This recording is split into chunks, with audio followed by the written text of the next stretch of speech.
I never thought I'd be that guy, the one who finds out his wife is cheating in the most cliché way possible. You know, the stories you read online and think, that could never happen to me. But it did. And let me tell you, nothing prepares you for the gut punch of realizing the person you trusted most has been lying to you. Tracy and I had been married for 13 years. We had 2 daughters, a nice home, and what I thought was a solid partnership. Sure, things had changed over the years. We weren't the same young, dumb couple who used to stay up late watching movies and having sex in every corner of our tiny apartment. But we were comfortable. At least, I thought we were. Looking back, the signs were there. She started going out more, always with vague excuses, dinners with old friends, book club meetings. She never read a damn book, yoga classes at odd hours. But I never questioned her. I trusted her. That was my first mistake. The night I found out, I wasn't supposed to be at that restaurant. I was on a business trip, or at least, Tracy thought I was. My flight got cancelled, and instead of heading straight home, I decided to grab dinner at a place I used to love but rarely visited anymore. And there she was. At first, I wasn't even sure it was her. The restaurant was dimly lit, and I only caught a glimpse of her blonde hair. I almost laughed, thinking how weird it would be if I ran into someone I knew all the way out here. But then, she turned her head, and I saw her face, her unmistakable smile. Only, it wasn't meant for me. I watched, frozen, as Tracy leaned in, laughing at something the woman across from her said. And then, just like that, they kissed. Not a friendly peck. Not a, whoops, too much wine, moment. A deep, lingering kiss. The kind that makes you forget the world around you. The kind of kiss she used to give me. My stomach dropped. My brain struggled to process what I was seeing, but my body reacted first. My hands clenched into fists, my breathing turned shallow. 1,000 questions hit me at once. How long has this been going on? Who the hell is she? But more than anything, one thought screamed through my mind. She's been lying to me. I should have walked up to her right then and there. I should have made a scene, demanded answers. But instead, I just stood there, watching my wife, the woman I built a life with, kiss another person like I didn't exist. And that was the moment everything changed. I don't know how long I stood there, watching them. A minute? 10. Time blurred. My heart pounded so loudly in my ears that I barely registered the clinking of glasses, the quiet hum of conversations around me. It felt like the whole restaurant faded away, and all that remained was Tracy, completely lost in someone else. I should have confronted her. I should have walked right up to their table, called her out, demanded an explanation. But I didn't. Instead, I turned and walked out. I didn't even remember the drive home. I just know that when I pulled into the driveway, my hands were shaking so badly I had to sit there for a few minutes, gripping the steering wheel, trying to breathe. My mind was racing. Maybe there's an explanation. Maybe this is the first time. Maybe it was just a mistake. But deep down, I knew better. A kiss like that doesn't happen in a vacuum. It doesn't just slip out. I glanced at my phone, half expecting Tracy to have messaged me. She hadn't. Of course, she hadn't. She was too busy with her. I finally forced myself to move, stepping out of the car and heading inside. The house was quiet, too quiet. Our daughters were at a sleepover, which meant it was just me and Tracy tonight. Perfect. I had no idea how I was going to confront her, but one thing was certain, she wasn't going to see it coming. And for the first time since I'd seen her with that woman, I felt something other than shock. I felt rage. I sat in the dark living room, waiting. Every tick of the clock on the wall felt like a countdown to something inevitable. My mind kept replaying what I had seen, Tracy's hand resting on the woman's thigh, the way she leaned into her, the way she smiled at her. That smile used to be mine. The front door finally clicked open around midnight. I heard Tracy drop her keys onto the table by the door, just like she always did. She didn't expect me to be home. She barely made it 2 steps in before I spoke. "Have fun tonight." Her whole body jolted, like a kid caught sneaking in past curfew. She turned toward me, eyes wide, clutching her purse. "Jesus, you scared me," she breathed out with a nervous laugh. Then, she took a second look at me, really looked. My expression. My posture. The way I was just waiting. The color drained from her face. "What's wrong?" she asked carefully. I leaned forward, resting my elbows on my knees. "I saw you." Her lips parted slightly, like she was about to ask what I meant, but she stopped herself. Her fingers tightened around the strap of her purse. "I saw you at the restaurant, Tracy," I clarified, my voice sharper now. "With her." Silence. A thick, suffocating silence. She swallowed hard, then let out a shaky breath. "I can explain." I laughed. Actually laughed. "Can you?" She rubbed her forehead, like she had a headache. "It's not what you think." "Oh, really?" I shot back, standing up. "Because what I think is that my wife was making out with another woman while I was supposed to be out of town." She closed her eyes for a second, exhaling. "It just happened." I clenched my jaw so hard it hurt. "That's bullshit, Tracy. That wasn't a whoops, I tripped and fell into someone's mouth, kind of kiss. That was something else." She looked away, her throat bobbing as she swallowed. I don't know how to explain it." "Try." Another silence. Then, she finally spoke. I think I might like women." Something inside me snapped. "You think?" My voice rose. "So what, you just decided to test it out while still married to me? You needed to explore, in secret instead of talking to me about it?" Her hands were shaking now. "I didn't mean to hurt you." "But you did."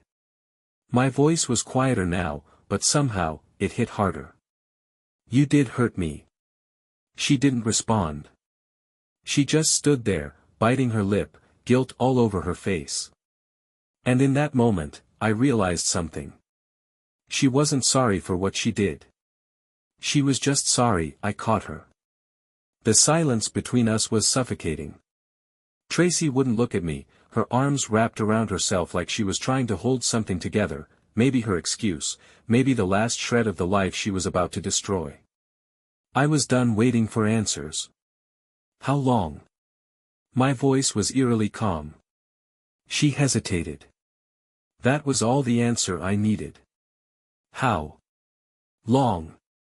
She exhaled shakily, closing her eyes like she was bracing for impact. "A few months." A few months. Not a mistake. Not a one-time slip-up. Not a moment of weakness. A relationship. I felt something inside me harden, something final. "Who is she?" Tracy flinched at the question. She knew there was no way to soften this blow. "Her name is Kate." Kate. I didn't know a Kate. Not from her work, not from her friend group. This wasn't some old high school fling or a coworker she got too close to. This was someone she had deliberately kept hidden from me. That somehow made it worse. I took a slow step closer, and she instinctively stepped back. "Do you love her?" Her mouth opened, closed, then opened again. I let out a cold laugh. "Jesus, Tracy. If it takes you that long to answer, I already know." Tears welled up in her eyes, but I couldn't bring myself to care. "Not right now. Not after this." "But I love you too," she whispered. I stared at her like she had just spoken a foreign language. "Too." She nodded quickly, desperately. "I do. I love you, and I love our life, but I held up a hand. Don't. Don't say another word. She bit her lip, swallowing whatever excuse she had lined up. I turned away, running a hand through my hair, trying to ground myself. My mind was racing, my chest was tight, but one thing was clear. This marriage. It was already over. She just didn't realize it yet. I didn't sleep that night. I lay in bed, staring at the ceiling, listening to Tracy crying softly on the other side of the mattress. At some point, she reached for me, like muscle memory had taken over, but the second her fingers brushed my arm, I flinched. She pulled away. The weight of it all pressed down on me. The lies.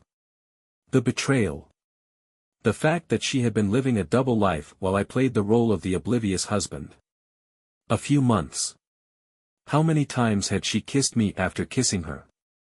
How many nights had she come home to me, knowing she had been with Kate? By the time the sun came up, I knew what I had to do. I got out of bed, grabbed my phone, and made a call. "Hey, man, it's me," I said when my boss picked up. "I need the number of that divorce lawyer you used." There was a pause. Then, his voice came through, low and understanding. "Shit. Yeah, I've got it." "You sure?"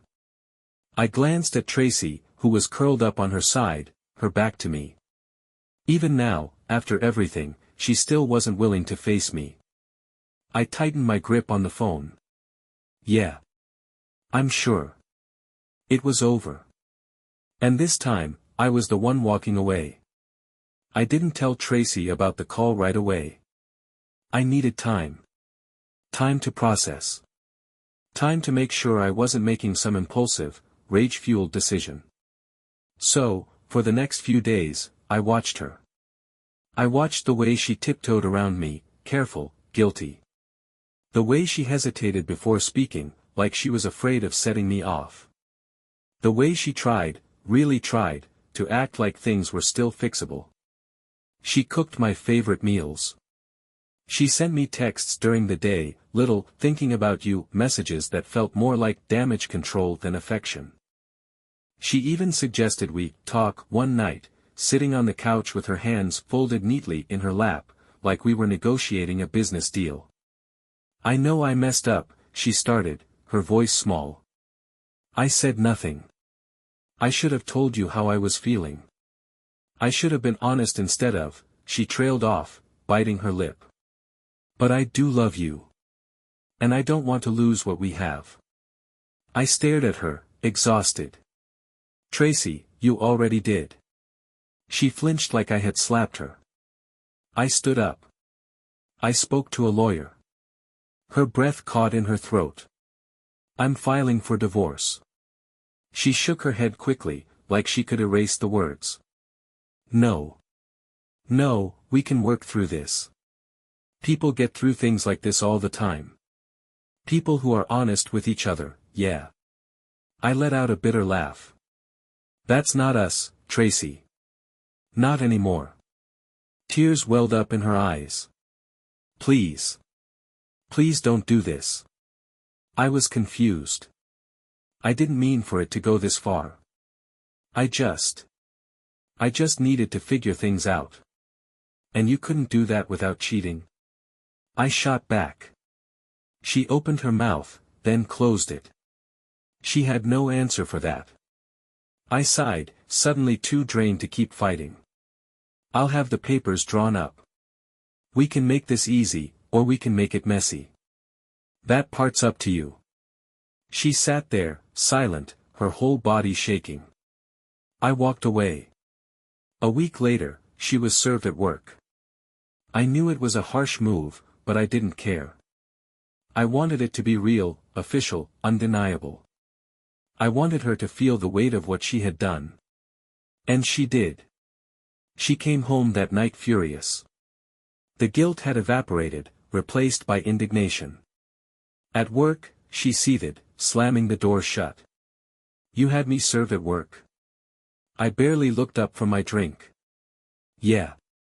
Her face was red, her hands clenched into fists. "You humiliated me."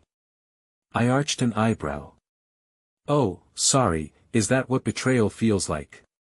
Guess I wouldn't know. She sucked in a sharp breath, her jaw tightening. You're an asshole. I took a sip of whiskey. Probably. She stormed off, slamming the bedroom door behind her. And for the first time in weeks, I felt like I was the one in control. After Tracy was served, everything turned ice cold. She stopped trying to apologize. Stopped trying to talk. Instead, she moved through the house like a ghost, only speaking when absolutely necessary. The woman who had once begged me not to leave was gone. In her place was someone angrier, colder, and, if I was being honest, someone who finally understood that I wasn't bluffing. The kids didn't know yet. That was the hardest part. I didn't want them to find out through whispers, or from Tracy breaking down in frustration. I wanted to sit them down together and explain it as best as I could. But before I got the chance, our 12-year-old daughter, Emily, came to me first. I was in the kitchen when she walked in, her face set in that determined but worried way she had when she wanted answers. Dad, she said carefully, watching me pour coffee. Are you and Mom getting a divorce? My stomach twisted. I set the mug down. What makes you ask that? She shifted on her feet. I heard Mom on the phone. She was yelling at someone about papers, and how you ruined everything. Of course. Tracy could keep her mouth shut around me, but the second she thought I wasn't listening, she let it all spill out.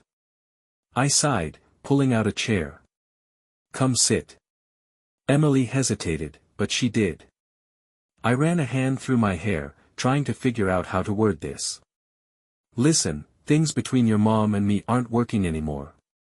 We've been having problems for a while, and we decided that it's best if we separate. Her eyes searched mine, waiting for more. It doesn't change how much we love you and your sister, I continued. That's never going to change. She looked down at her hands, picking at her nails. Did she cheat on you? That caught me off guard. I swallowed hard. Why would you ask that?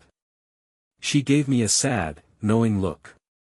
Because Mom's been weird. And because I've seen her with Kate before. My pulse spiked. You, what? Emily nodded slowly. At school pickup. Kate was there once, and Mom hugged her in a way that. I don't know. It felt different. I clenched my jaw, exhaling through my nose. I had been so worried about how the kids would take it, so determined to keep things as clean as possible. But they already knew something was wrong. Maybe they had known for a while. Does your sister know? I asked carefully. Emily shook her head. I don't think so. I reached across the table, squeezing her hand. Look, no matter what happens between me and Mom, we're still your parents. You and your sister come first, always. She nodded, but I could tell she wasn't fully convinced. That night, I told Tracy we needed to talk to the kids together. She resisted at first, but eventually, she agreed. And the next day, we sat them down on the couch, and just like that, our family as they knew it shattered. Sitting on that couch, facing our daughters, was one of the hardest things I've ever done. Tracy sat stiffly beside me, her hands clasped together in her lap. I could feel the tension radiating off her, but I didn't care. This wasn't about her. It wasn't about me. It was about them, our daughters, who deserved more than the wreckage we were about to lay at their feet. Emily already knew, at least in part. But our 10-year-old, Sophie, had no idea. She sat curled up in the corner of the couch, hugging a pillow, completely unaware that her world was about to split in two. I took a deep breath. Girls, we need to talk about something important. Sophie blinked up at me, eyes wide. Are we in trouble? No, sweetheart, I said quickly. This is about me and your mom. Tracy finally spoke, her voice shaky but controlled. Your dad and I, we've decided that we're not going to be together anymore. Silence. Emily stared at the floor, already processing, already understanding. But Sophie, she frowned, confused. What do you mean? Tracy cleared her throat. We're getting a divorce. The word hung in the air, heavy and suffocating. Sophie's face scrunched up. Why? I glanced at Tracy, giving her a chance to speak.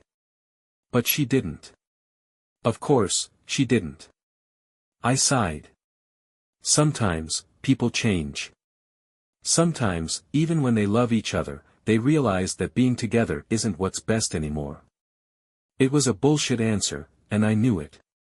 But what was I supposed to say? Your mom cheated on me. She's been lying to all of us. Sophie's lower lip trembled. But we're a family. I swallowed past the lump in my throat. We still are. That's not changing. We'll just be a family in a different way. She shook her head, curling further into the pillow. I don't want things to change.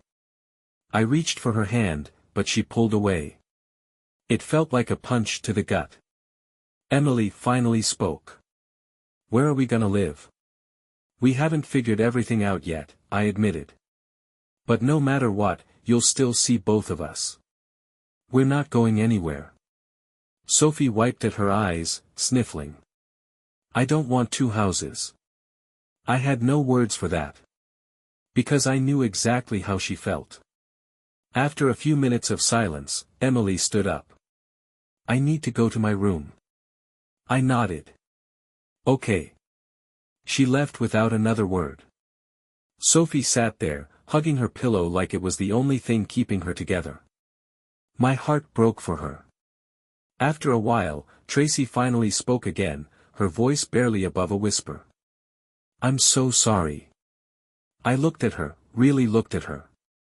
And for the first time, I saw the weight of what she had done pressing down on her.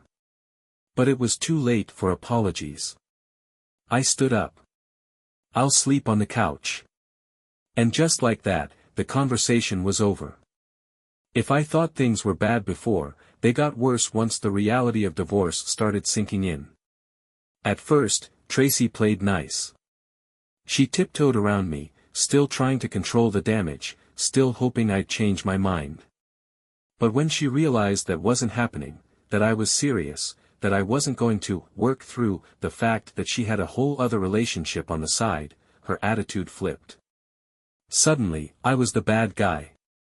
The legal process started moving fast, especially since I had already lined up a lawyer. Tracy didn't like that. She acted like I had blindsided her, like she hadn't seen this coming the moment I caught her with Kate. She accused me of making things harder than they needed to be, of punishing her. And maybe I was. But I wasn't about to make this easy for her. It started with little things. She forgot to tell me about a school event for the girls. She started coming home later, barely acknowledging me when she walked through the door. One night, she made dinner for herself and the kids but didn't leave anything for me. Petty, small things, but they added up. Then, the real fight started. You're trying to take everything from me, she snapped one night, her voice sharp as broken glass. I scoffed. Tracy, I don't want your money, I don't want the house, I don't even want to fight over custody. I just want out. She let out a bitter laugh. Yeah. And what about the girls? You think they want this? My hands clenched into fists. No, I don't. But I didn't exactly get a say in that, did I? She flinched, but I wasn't done. You made your choice. Now live with it. Her eyes burned with something I couldn't quite place, regret. Resentment? Hatred? Maybe all of it. I turned to leave the kitchen, but her next words stopped me cold. I hope you know they'll always blame you for this. I spun back around. Excuse me. She crossed her arms, chin lifted defiantly. The girls. One day, they'll see this whole thing as your fault. Because you're the one tearing our family apart. A slow, Humorless smile spread across my face. Wow. You actually believe that, don't you? Silence. You think I'm the villain here? I shook my head, laughing under my breath. Unbelievable. She didn't respond. She just stared at me, and for the first time, I saw it, she had convinced herself that what she did wasn't the problem. That my refusal to forgive, to play along, was the real betrayal. I let out a breath, shaking my head. You know what, Tracy? Believe whatever helps you sleep at night. Then I walked away, leaving her standing in the kitchen alone.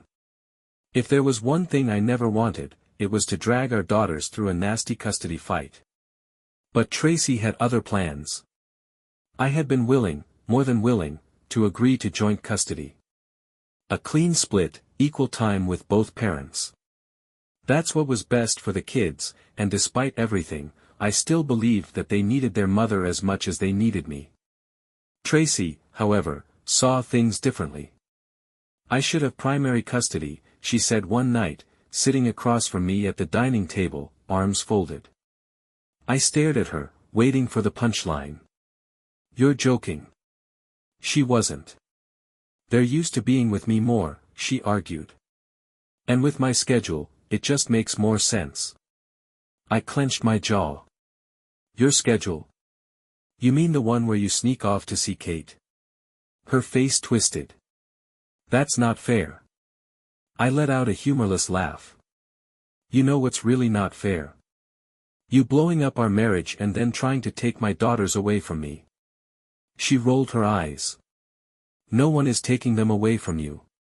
You'd still have visitation. Visitation? I repeated, my blood running hot. I'm their father, not some goddamn weekend babysitter. Her jaw tightened. I just think. No, you don't think, I snapped. You don't think about anyone but yourself. Not me, not them. Silence. For the first time in this whole disaster, I saw hesitation flicker across her face. Like maybe, she realized she had crossed a line. But it was too late. I stood up, gripping the back of my chair to keep from saying something I'd regret. I tried to make this civil, Tracy. I tried to be reasonable. But if you want to fight, you've got one. I walked out of the room, my mind already made up. I wasn't just going to agree to whatever scraps of time she decided to throw at me. I was going to fight for my daughters. And I was going to win. I never wanted this to get ugly. But Tracy made sure that it did. Once she realized I wasn't going to roll over and accept visitation, she lawyered up. And not just any lawyer, she hired a shark, the kind that specialized in making fathers look like unfit parents. The accusation started almost immediately. He works too much. He doesn't know their routines. He's never been the primary parent. It was all bullshit, and she knew it. I had always been there, at every school play, every bedtime story, every scraped knee. But in her mind, those things didn't matter. What mattered was winning. The first court hearing was brutal. Sitting across from Tracy, seeing her turn this into a battle instead of a discussion, made my blood boil. Her lawyer leaned in, speaking in that fake, sympathetic voice. Mr. Carter, would you say your career demands a lot of your time? I knew where this was going. I kept my face blank. I work a standard schedule, just like Tracy. He nodded like he understood. So you wouldn't say your job affects your ability to be a full-time parent? I clenched my jaw. No more than hers does. He moved on, asking carefully crafted questions designed to poke holes in my ability to provide stability. Tracy sat there, watching, expression unreadable. When my turn came, my lawyer didn't hold back. Mrs. Carter, she began, flipping through her papers. Would you say honesty is an important value in a marriage? Tracy stiffened. Of course. My lawyer smiled, sharp and knowing. So when did you plan on telling your husband about your affair? Silence. Tracy's lawyer objected, but the damage was done. The judge was now very aware of why this divorce was happening. The court battle dragged on for months. At times, it felt like Tracy would do anything to make me look like the lesser parent. She even tried using my refusal to reconcile against me, painting me as the one tearing the family apart. But the truth was on my side. The records of her overnight girls' nights with Kate. The text messages I had saved. The fact that she was the one who cheated, not me. In the end, the judge saw through it. We were granted joint custody, exactly what I had wanted from the start. No primary parent. No visitation scraps. Just a fair split of time. Tracy was furious. She wanted control, and she lost it. But I didn't care. Because my daughters weren't going to be pawns in her game. Winning custody felt like a victory, but it didn't fix everything. The first few months were rough. The girls were still adjusting, shuttling between two homes, dealing with the fact that their parents weren't together anymore. Emily handled it the best. She was old enough to understand, even if she didn't like it. But Sophie? She struggled. One night, while I was tucking her into bed, she finally broke. "I hate this," she mumbled, hugging her stuffed animal tight. I sighed, sitting on the edge of her bed. "I know, sweetheart." She looked up at me, her eyes filled with frustration and sadness. "Why can't we just be a family again?" That question crushed me every time. I smoothed her hair back gently. "We are a family. Just a different kind now." She frowned, gripping the blanket. "But it's not fair." "No," I agreed. "It's not." She didn't say anything else, just turned over and pulled the covers up. I stayed with her until her breathing evened out, my heart heavy the entire time. Adjusting to single fatherhood was a whole different challenge. I had always been involved, but now I was responsible for everything when they were with me. Packing school lunches. Keeping track of dentist appointments. Homework help, bedtime routines, sick days, it was all on me. At first, it felt overwhelming. But then, something happened. The girls and I started finding our rhythm. Movie nights with homemade popcorn. Saturday morning pancakes, even when I burned them. Walking our new German shepherd, Bob, around the neighborhood. Slowly, painfully, life began to feel normal again. Not the same. Not perfect. But ours. And for the first time in a long time, I felt like maybe, just maybe, everything was going to be okay. Just when I thought I had finally put Tracy behind me, the past came knocking. It came in the form of an envelope, left in my mailbox on a regular Tuesday afternoon. At first, I thought it was something for the girls, a school notice, a birthday invitation. But when I saw the names printed in elegant script, my stomach twisted. "Tracy and Kate invite you to celebrate their wedding." I stared at it for a long time, my hands tightening around the paper. It wasn't anger that hit me first. It wasn't even sadness. It was something closer to disbelief. She had actually gone through with it. For all her claims about figuring things out, about not knowing what she wanted, she had apparently found her answer. And now, she wanted me to be there. To sit in some overpriced venue and watch her vow commitment to the woman she had blown up our marriage for. I tossed the invitation onto the kitchen counter and walked away. But it wasn't that simple. That night, Emily brought it up over dinner. "Are you going?" she asked, poking at her pasta. I frowned. "To what?" "The wedding." I sighed. "You knew about that?" She shrugged. "Mom told us a while ago. She wasn't sure if you'd come." Sophie, who had been quiet up until then, suddenly looked up. "Are we going?" I hesitated. "Do you want to?" Sophie nodded. "She's still our mom." Emily, on the other hand, kept her eyes on her plate. "I don't really care." I let out a slow breath. The truth was, I didn't want to go. I had no interest in watching Tracy play the role of a devoted, loving wife to someone else, not after what she had done to our family. But this wasn't about me. It was about the girls. If they wanted me there, I'd go. So, against every instinct, I picked up the invitation and sent my RSVP. The wedding day arrived faster than I expected. I stood in the back of the venue, dressed in a suit I barely cared about, watching guests take their seats. Emily and Sophie sat near the front with Tracy's parents, and I had to admit, they looked happy. At least, they did. Then the music started. Tracy walked down the aisle in a flowing white dress, beaming, her arm linked with her father's. And for a brief moment, something twisted in my chest. Not because I still loved her. But because I used to know her. I used to be the one she smiled at like that. And now, I was just another face in the crowd. The ceremony was a blur. Vows were exchanged. Rings slipped onto fingers. And then, just like that, it was official. Tracy was no longer my wife. She was Kate's. I didn't stay for the reception. I hugged the girls, told them to have fun, and walked out before anyone could stop me. And as I drove home alone, I felt something I hadn't felt in a long time. Closure.